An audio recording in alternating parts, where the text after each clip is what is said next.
Well, shooters and reloaders out there, we got our coffee maker going here. I don't know if you can see that or not. But there we go. Coffee.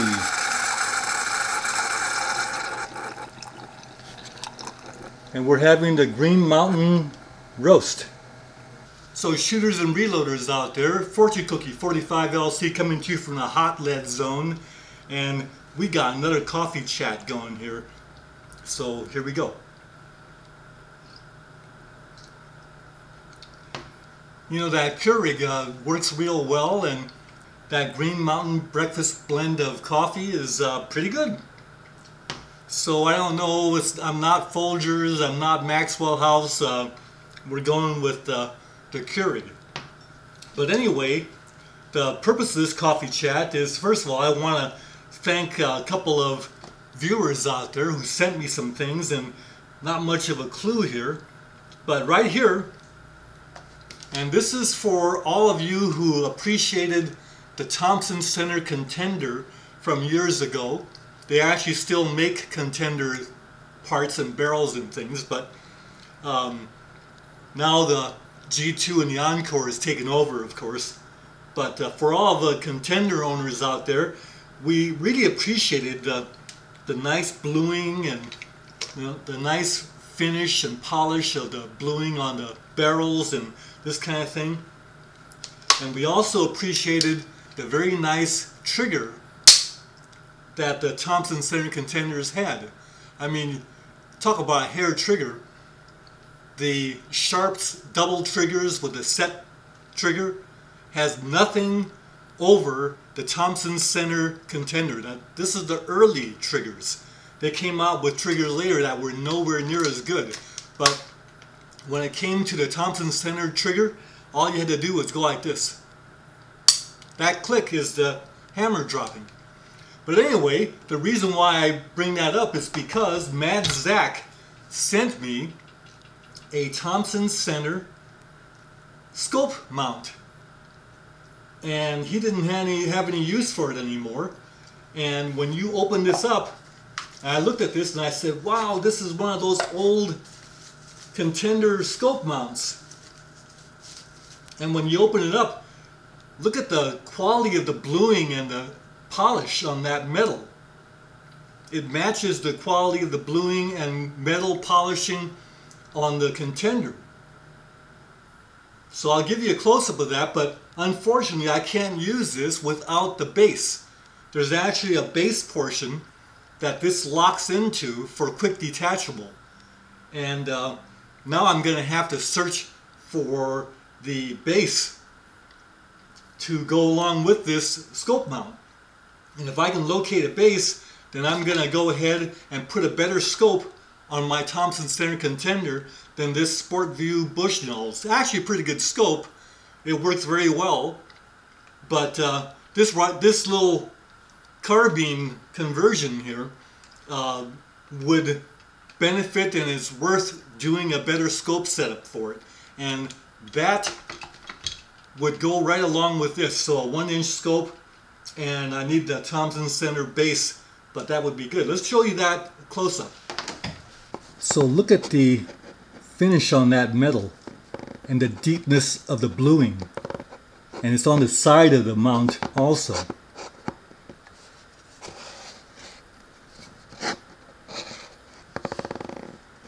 You could almost see a reflection in that metal. These were quality mounts, and I didn't get this way back when because they were on the pricey side. But now that I have this, I'm going to have to search for the base for sure. So, time for another sip of coffee. So again, Mad Zack, thank you so much for that scope mount. And look forward to finding a base for that. Now the other item that came in. So here's a little more coffee. That really hits the spot. Well, the other item that came in is from Nick J. And Nick J is up in the great Pacific Northwest. and he's a great friend on the YouTube channel, and appreciate what he sent me. And look what he sent me. This little rascal is not a cigar from Havana. No, that's not what it is. This thing is a Hornady loaded ammunition. Happens to be a 470 Nitro Express. So talk about elephant cartridges. This one here is the 458 Winchester. Now it doesn't have a elephant bullet in there. It's a 350 grain Spear hot core, but we could put a 500 grain bullet. That's a full metal jacket bullet on there for dangerous game. But what we have here is a comparison between the 470 Nitro and the 458 Winchester Magnum. This thing is dwarfed by the 470 Nitro Express, and it has a 500 grain bullet too. But this one is made for either single shot rifles or double express rifles for Africa, and it was developed back at the turn of the 1900s for African hunting because they had a 450 Nitro Express back in those days, but they wanted to have a little bigger bullet, so they went to the 470. And they went all the way up to the 700 actually, but this is plenty. Something like over 5,000 foot-pounds of muzzle energy. So this bullet happens to be one of the Hornady dangerous game bullets. It's a full metal jacket or metal case type of penetrator bullet.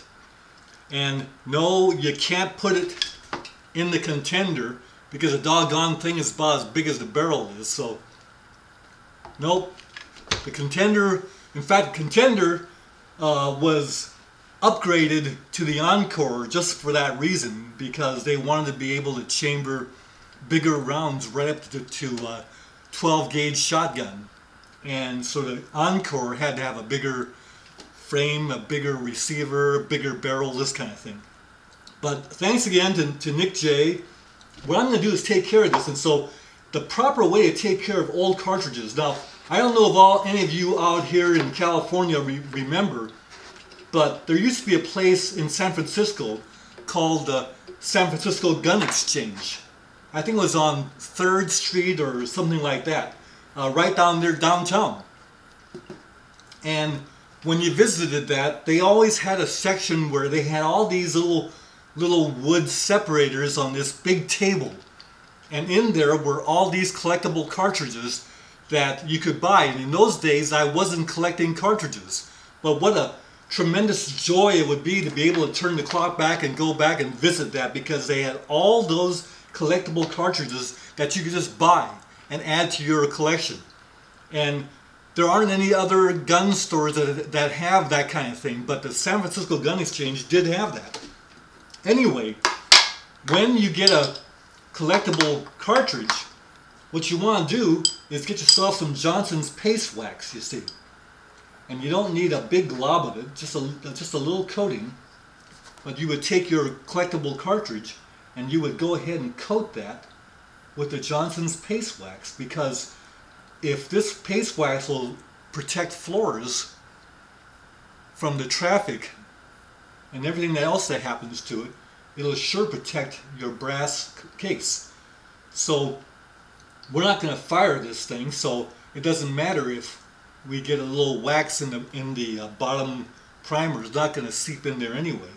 But we go ahead and wipe that off, and now this round is ready to put away for the long term, for the collectible value of it. So there you go. We're ready to do that.